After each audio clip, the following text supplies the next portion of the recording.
the Born to Be Mild podcast.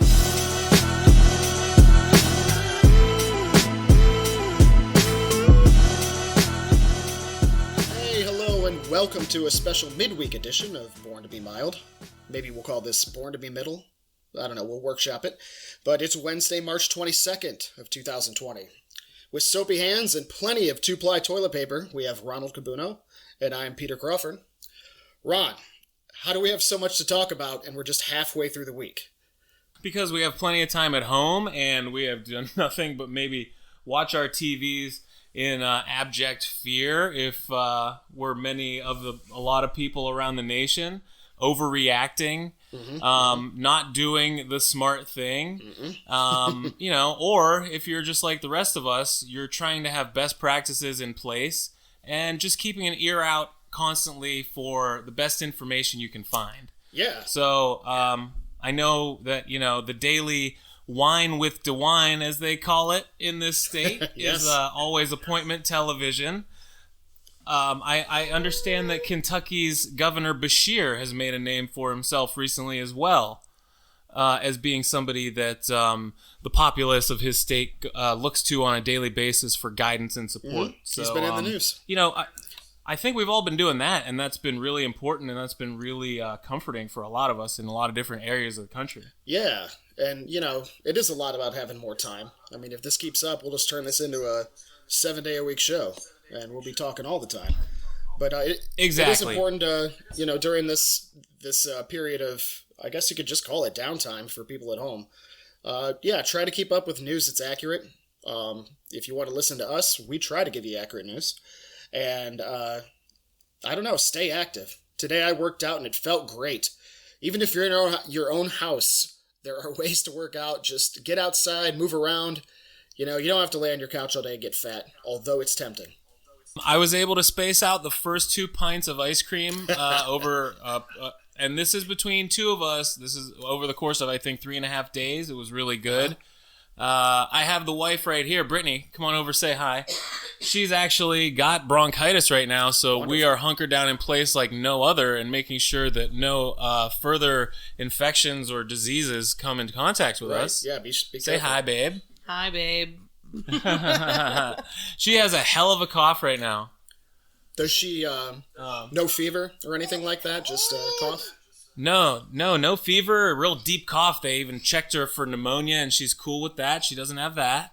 But how are you feeling? Feeling good. I have a 2-doctor system going on, Ron and Vivian, so we're doing good. The cough gets deeper, I feel like, every day, so I hope it reaches its deepest depths and then goes away soon. Yeah, you want to get that good Barry White cough going eventually. There you go. For example, there's a tiny one. Absolutely. We got samples here, folks. We could probably remix that into something later. We probably will. Yeah, well, we've been getting more and more creative with the intros. Who knows what's going to come this week, right? Oh, so what is happening? Speaking of the media, I saw a Lincoln commercial the other day, and it was about distancing, because you have all of these people who are expecting to be in business at the end of this fiasco.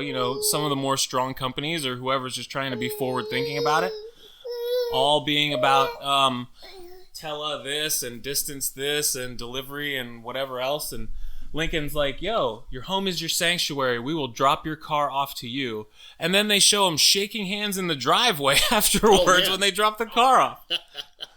That's not social distancing. You idiots. No, you kind of defeated the whole purpose. You might as well just go to the dealership.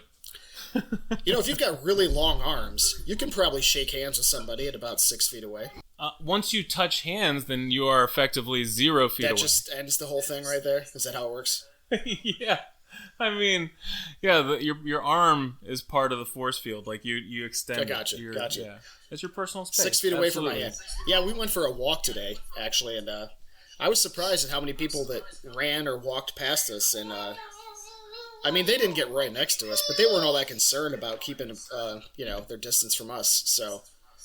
Yeah.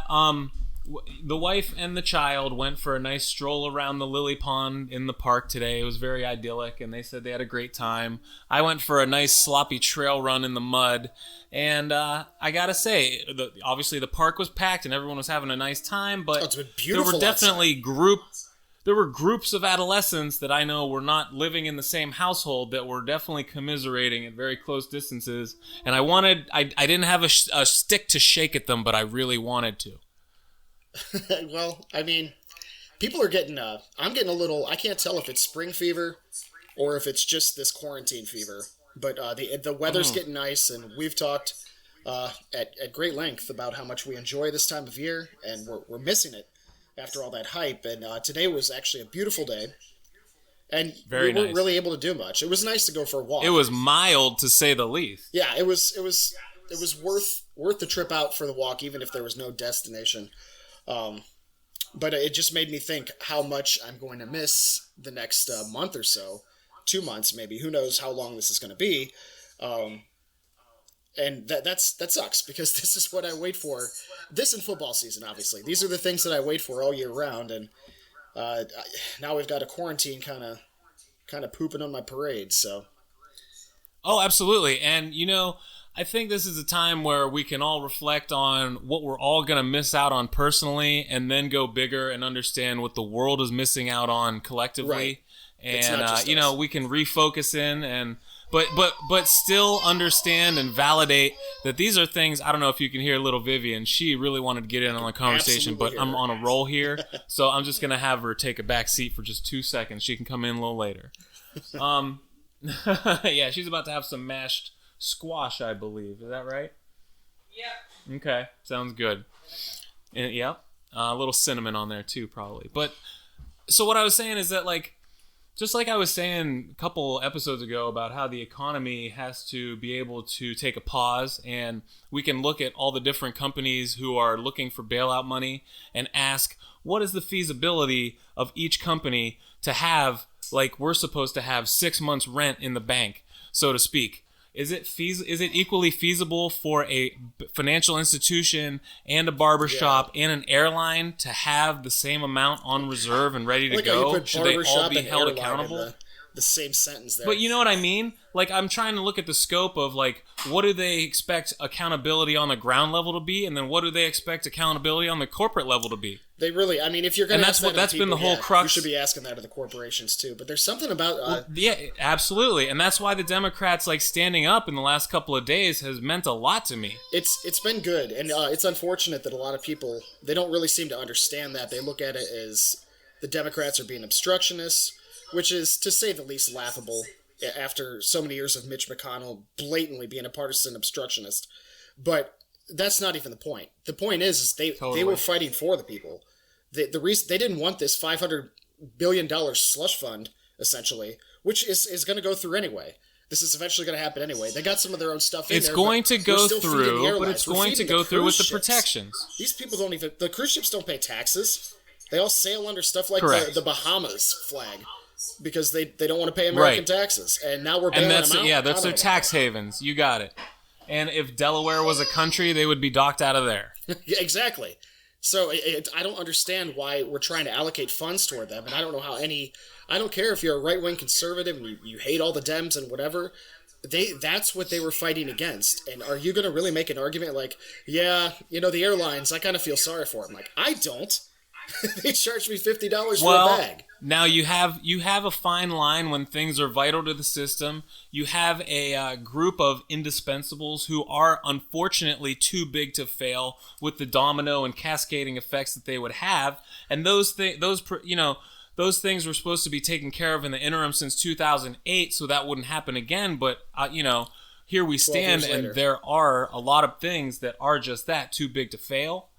Are you defending the airline? We're not talking you're about not defending the cruise ships. There's no. No, I'm not defending these. I'm talking about that second tier that he's talking about. That's essentially the government picking winners and losers.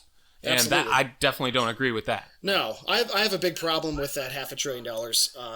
But I do like a lot of what they've done with holding out for the Dems is good. Now Pelosi drew up that ridiculous bill afterward, that had basically a bunch of writers for straight up just like liberal platforms that had nothing to do with this. They're like, let's throw in some environmental stuff and some energy laws. It's like, yeah, that's good stuff, but that doesn't need to be in this particular bill, I don't think. It's not going to get put through. No, same thing. Yeah, exactly. Let's not sneak through a $15 minimum wage just because you think it's an opportune time to like make a statement. Right, they're not going to pass that. Are you insane? Do not do that, please. Right. Let's save face here and come out, on moral high ground again. Right. I cracked up when I read her bill. I'm like, what is she thinking? Well, I think it's a statement more than anything else. It had to be them just basically saying, if you're going to be ridiculous, so am I. But you know what? Yet again, exactly. the Dems buckled. And they let them have that $500. Basically, it's a subsidy. And, they're claiming that they're going to allocate it responsibly, but we'll see how that works out. That $500 bill? No, hey, listen. There was going to have to be an inflection of money of that magnitude. It was just the question of how much oversight was going to be there. So as long as they fought for as much as they could get, I have to have faith that it's going to shake out, and we're going to see, did they put enough protections in? Did they fight for appropriate amount of protections? I don't know. It's yet to be seen, but from what it seemed, that's what they were doing, and you got to be all for that in the face of a lot of people needing a lot of money, and individuals keep lights on and keep families, warm at night. Corporations do not. Corporations are made of people, and all those people need help. But yeah, I looked at it. I looked at it from the perspective that I think if you're really interested in helping the people, the ones who are suffering the most are people on an individual level and smaller businesses that don't have some kind of a reserve to bail themselves out. I mean, a month off for these people, that's a deal breaker. So, well, we've talked about, or I thought we've talked about in the past, that famous stat where 60 to 70% of the populace isn't ready for an unexpected $500 to $600 bill. Yeah, I think we mentioned that. That's insane. A $500 to $600 bill is really, I mean, that's just like your alternator broke. For that to cripple somebody and throw a wrench into their works to such a great degree is disheartening, but it also speaks to the amount of decreasing savings, per household, and just not being able to because of the stagnation in wages. Right, it's the erosion of the middle class is what it is. More people you're absolutely have right. less money. So, but you know what the Dems did? They came out of there with $100 million for hospitals, which is, I think, good. They came out with $350 billion for the small businesses I was just talking about. So, that kind of assistance I am definitely for, so that was great. And they still got the checks for the stimulus at $1,200. Right. If you make under $75K, and if you make between $75 and $100K, you still get some kind of a stimulus check. It's just a smaller amount, and I'm not actually sure what it is right now. That sounds about right. And there's always going to be those qualms with those people who make above that, and it's so tough when you're dealing with like hard and fast caps on things. Yeah. So I got a feel for anybody who's caught in the middle and just, is getting the raw end of it just because of how their finances play out. And, people in big cities, they might be making a lot, but their expenses are a lot. And I don't know how everything shakes out and their math equates, compared to somebody in the middle of the country. So it's really difficult. Difficult times, man. It is. So, but nonetheless, it sounds like Schumer is okay with this. And Trump is absolutely going to sign it, so this is what we're going to end up with. So yeah, I guess I'm okay with it if they're okay with it. I still don't like that $500 billion for the corporations, but it is what it is. Okay, so let's rewind the clock a little bit and start out the week because we left everybody on Sunday night, and then Monday was just, back at the giant news cycle avalanche coming at us. It hasn't stopped. It hasn't stopped in like a month. It's been crazy, and you can only do what you can to feel like you're being educated and staying on top of things while also staying at ease. And then you see people around you who are obviously going about daily life and business and just feeling annoyed by all this, and you're like, how can you not feel so fully invested? It's irritating, for sure. That's your dad. Yeah, exactly. Brittany just said that's my dad. So I mean, your dad is just business as usual right now. Yeah, and he's fucking pissing me off, Pete. I actually called his employer because they were one of the. You're tattling on his dad, huh? He's pissed at me now. Yeah. Wow.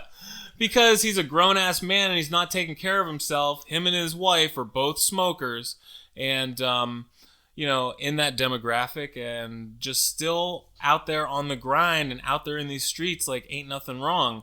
And luckily his employer, even though they are one of the car dealerships up in Northeast Ohio that has chosen to stay open, are employing like really rigorous tactics because they have, a boss and an owner who cares about that, but, maybe not to the extent where he should, where he would just shut the place down. Mm-hmm.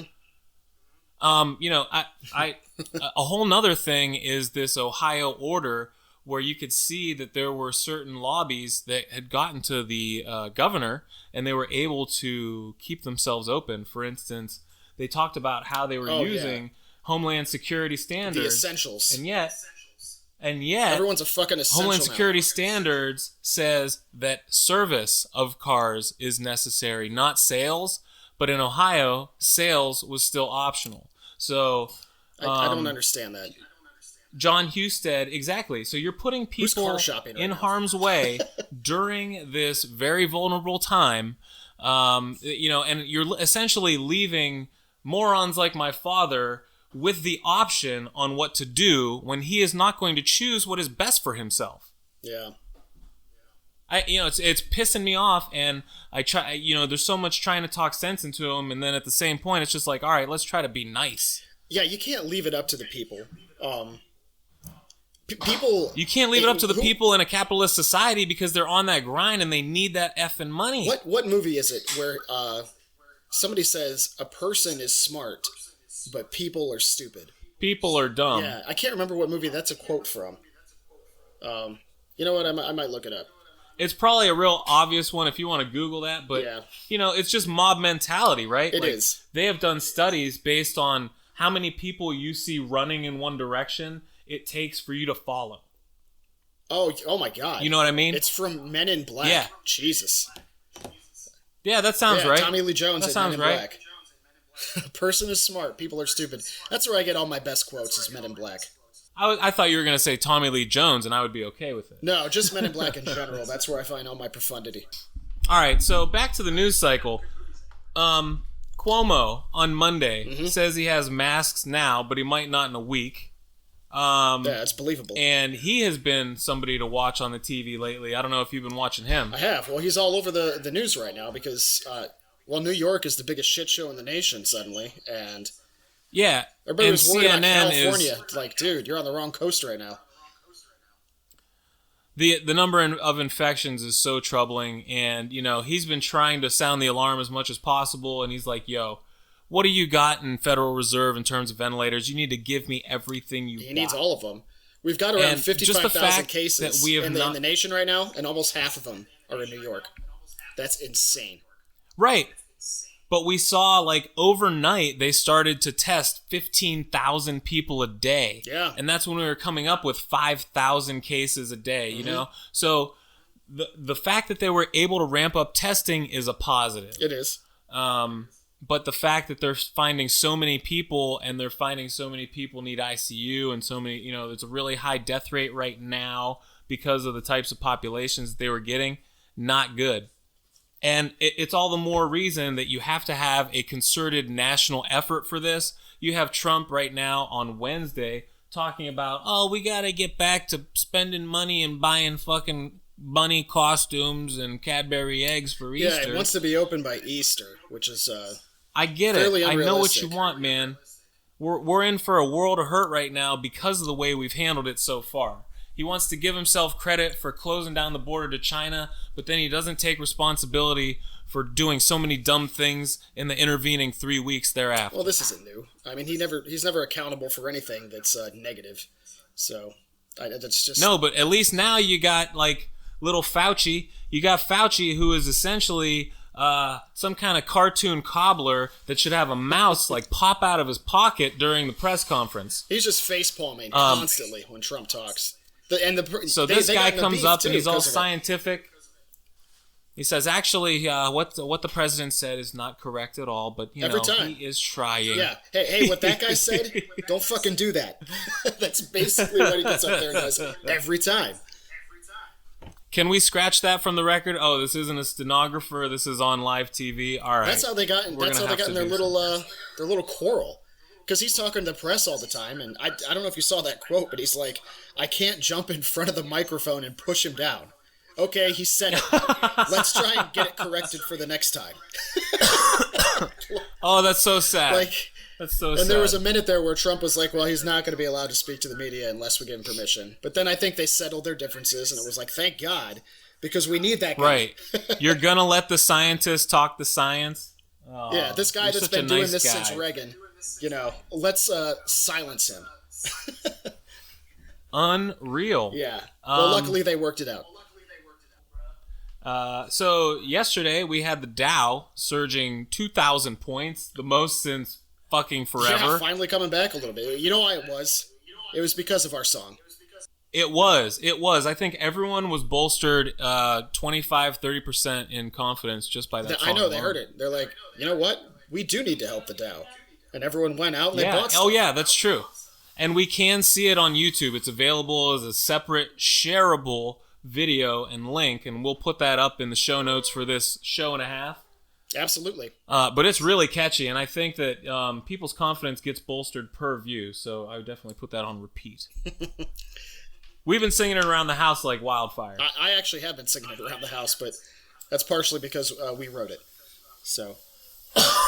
Well, the wife's been singing it, and she's mad at herself just because of how infectious it is. It is infectious. Speaking of infectious, Prince Charles has the COVID-19. That's not a good look for him. He's a little old. Yeah, he's 71. He's the actual definition of long in the tooth. Yeah. He's been that definition literally for a long time, but now I don't know. Because of his long teeth. He's been waiting for his mom to die his whole life so he can be king. And she's in her 90s now, and this dude's like, if this fucking kills me, I'm going to be so fucking mad. Well, that's what you get for living in your mom's basement the whole life. You didn't go out and make something of yourself on your own. You were just waiting for that inheritance, and this is what you get. She outlived you. Well, if there's a basement that you're going to live in, you know what I didn't know? I didn't know her husband was still alive. It's just going to rock everyone's foundation when we lose him. The world will weep. It'll be Princess Diana all over again.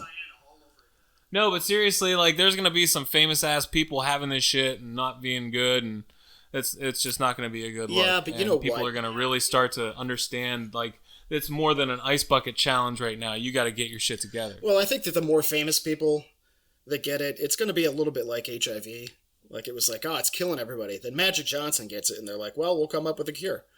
And, so now, HIV obviously still not something you want, but it's not what it used to be. And maybe somebody like Prince Charles comes along, and this... HIV is essentially like a speeding this ticket new now. chloroquine phosphate that Trump is talking about, this becomes the new cure. Well, and don't forget about the phosphate part of it, because apparently it is 12 times more deadly in the original form, or 50 times more deadly. Yeah. For those who don't know, it's a very bad thing. This is a chemical that some countries overseas, I think South Korea, have tried doses of this to try to treat stuff, and Trump took this and ran with it. And this was one of those moments where Fauci kind of jumped in, hold on, don't do that. We'd have to test this. Because it's actually used to treat fish. Oh, he was so out ahead of the science. It's used to treat fish for a sickness. So it's already available. It is used to clean aquatic tanks. Oh, I thought it was used to treat something, too. And so that is why it is actually commercially available in many locations. Yeah, it absolutely is. You had somebody in Utah or something kill himself trying to administer this stuff to himself and his wife, and he passed away. And she's in critical condition, right? And she's in critical condition, and she espoused to the news that President Trump was telling everybody this was what to use. And so these people did this to themselves on the president's, order. This is crazy. Yeah. So for those of you out there who are listening to Trump, stick around for the Fauci portion of the speech, because you're going to want to hear that part too. Honest to God. This guy buys stuff intended for fish and just consumes it. Well, it is like the same thing. It's just like, kind of a molecule off or something. I'm sure, yeah. But that molecule is going to make all the different... what's the difference between water and hydrogen peroxide? It's a molecule, but you're not going to drink. Absolutely. And some compounds are more different with one molecule missing than another, Right. Yeah, this guy, I can't believe that. And they were, I was saying that they were actually price gouging this fish stuff because Trump said that. Okay, that makes sense. That makes absolute sense because they put a moratorium on how much you're allowed to have in the state of Ohio because the people with the rheumatoid arthritis and whatnot who need it on a normal basis were like hoarding it. And they said, no, you're only allowed to get a 14-day supply at a time right now because they are going to try to divert a lot of it to this effort. Really? So I hadn't heard about that, actually. Interesting. Yeah, so, my mom has what's called scleroderma. It's kind of like lupus, and it's an autoimmune disease of the same variety. And, I just keep up with that kind of stuff. So that was really interesting. So what else has happened? We got Olympics not going to be on time this year. No one expected they would be. No, totally cool. You're just going to, I don't know, take a time out and let's have reruns of all the old good ones. Yeah, absolutely. Let's watch Dan versus Dave. That's a great idea. And I don't see why we don't have more content available to us right now. Like, it is absolutely bereft on places like ESPN. Like, they put on the Ocho the other day, and I appreciate that you want to let me watch lawn darts from New Zealand, but I know that you have so much good shit in your vault that you could be like bestowing upon us right now in these times, and you're not doing it. I think that's criminal. Well, it's tough sometimes because like with the NFL, like NFL Films somehow ends up with the rights to like everything. So there's certain things. I think they have more access to college sports than anything else. But you know what? Just give me that. Just give me the college sports. I'll watch old Ohio State. I know they have access to something. Yeah. I know Turner has access to a bunch of NBA. Like, for sure. Just do it. Yeah, our buddy Derek Barr actually told me that he was watching the 2016 NBA Finals with the Cavs and the Warriors. So that's something I would have watched. That's great programming. Absolutely. Stuff like that. Get that on there because just have instant classics on repeat. That's all you need to do. I mean, we want new sports, don't get me wrong, but since we can't have them, how long do you think they're going to postpone the Olympics? Well, I was just going to touch on sports in general because I was listening to the Bomani show today, and I am so happy he's still making a podcast because I hadn't checked in. It's been so hectic around here for like a week and a half, and he's still rolling, so that was great. But he commented today on how he could care less that you're not having an NCAA tournament right now, and I'm all aboard with that. I'm like so out on college basketball these last few years after the one and dones, and I don't know any of the players, and there is no Zion Williamson this year, and there isn't that guy. I just don't care. Right. And he's like, I can't believe I don't care this much, and I'm like, exactly. It's such a diluted product that nobody actually cares that it's gone. Yeah, I was, everybody kind of looks forward to the first week of March Madness, that first weekend. And that has nothing to do with the teams or the players. It's almost just the gambling aspect of it. You like to get to the bars and you like to have your bracket in front of you. It's more of a tradition than anything else. But as far as the sport itself goes this year, holy crap. What a bland, saltless cracker that is. It is just not interesting. Yeah. Nothing I want to digest. What you have when you have parity to that extent is no expectations. So what made the first weekend so great is that the ones were expected to win. And even, the 10s weren't expected to upset. So year by year, as the ones start to get weaker and weaker, and there's only fewer and fewer teams that are guaranteed W at the top, you were less impressed by the upsets. And so that took away the shine a little bit more and more every time. A 10 beating a 7 has really become not a big deal at all. And no, I think isn't it like the 12 or something? Like every year there was a guaranteed 12. Yeah. Yeah. So, but that never used to happen, but it happened in the last 10 years. Yeah, usually that 12 ends up like making a run to the Elite 8. So you're like, what? But nobody's even impressed anymore. Yeah, exactly. Nobody's a Wichita State right now. Nobody's Shaka Smart, VCU, or know Xavier is one. But a lot of the schools that used to be considered underdogs, like Davidson. Gonzaga, in the 90s, Gonzaga wasn't. They just started making noise in the tournament, and it was cool. Now they're just another team that's expected to win some games. It's like no one cares. Well, they finally started to achieve a little bit because they were serial underachievers. Right. Like Boise State for a while, until they beat Oklahoma, they were just another mid-major that would show up and have a place held for them in the postseason. Yeah, because you can only be an underachiever for so long before it's just status quo. And it's like, yeah, Boise State's supposed to be good. You can only get away with underachieving for so long. But what's not underachieving if you do it every year? Well, it is because you keep getting those good rankings, throughout the year, and then you fall flat on your face when you meet real competition in the postseason. Yeah, true. Except for Boise State. So that's kind of how Gonzaga was looking for a very long time, and then they finally started to make waves, and now they are at the top, or they were, I don't know. But yeah, they're beyond that now. Yeah, and I just, to reiterate what you said, I haven't had interest in college basketball, and a lot of it could have something to do with Ohio State not necessarily competing, but I just think the last 5-6 years of the NCAA has been very blah. Mm-hmm. They're going to have to do something about it, and I think something has to do with, the rules that they have going back and forth, between the colleges and the pros, and after this is all over, and who the hell knows what happens? What's the state of the NCAA? What's the state of college athletics after this? What is the state of anything? They need a shot of adrenaline. They need something. There could be new rules on board for pro, college, and anything above and beyond, in between, you name it. Yeah, I don't know. Even you're just starting to look at some of the programs, and it feels like there's another program in trouble every year. It's like, oh God. And it's always a big program, like Louisville or Kansas. Like these teams are... And I'm just so numb to it that I don't even care. Just like, oh, yeah. Well, yeah, I think Bill Self gets... Bill Self is, what do they call it? Suspected of some kind of wrongdoing every year. And so is Sean Miller at Arizona every year.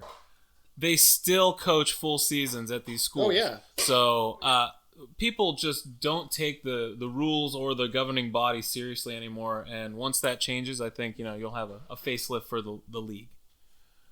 Or the association, whatever they're called. Yeah, the association. Whatever. We could talk about college basketball when they come back. Right now, I'm just getting irritated hearing about how boring they are. Yeah, I was going to say. Do we have anything else to wrap this show up? What are we missing? Probably not a whole lot. I'm just looking forward to all of this being over. I saw, I'm trying to find things to look forward to. And so I'm thinking, 4th of July. That's realistic. Things should be moving by then.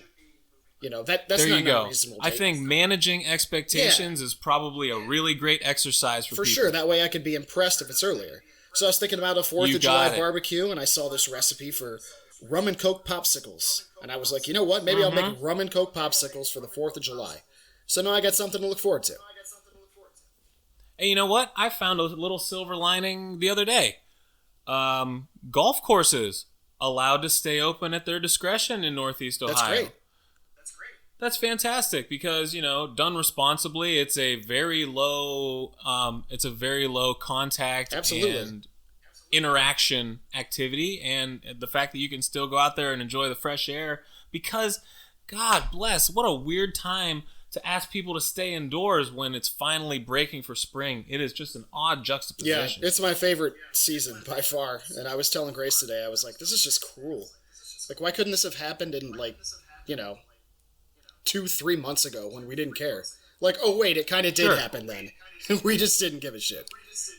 It did, but now that we are really having to bear the brunt of it and really, strapped down with restrictions and how we live our lives, we can also, take some pointers from people that work at home or do anything where they have to, make their own schedule every day and keep themselves accountable and make sure that they're as productive as they can be. So, like, get the schedule, make the bed, make the coffee, put on actual clothes, whatever you got to do to make the most of your day. Yeah, absolutely. So, right on. So, we are going to be back in, luckily, only a few days hence because, shit is just roiling every day. And we're going to be here to talk about it as soon as possible. Yeah, we should have no problem coming up with another 60 minutes in about 3 days here. So, happy hump day to everyone. I hope you're staying home and staying safe. And we will catch you this Sunday with a whole new cast. All right, folks. Take care.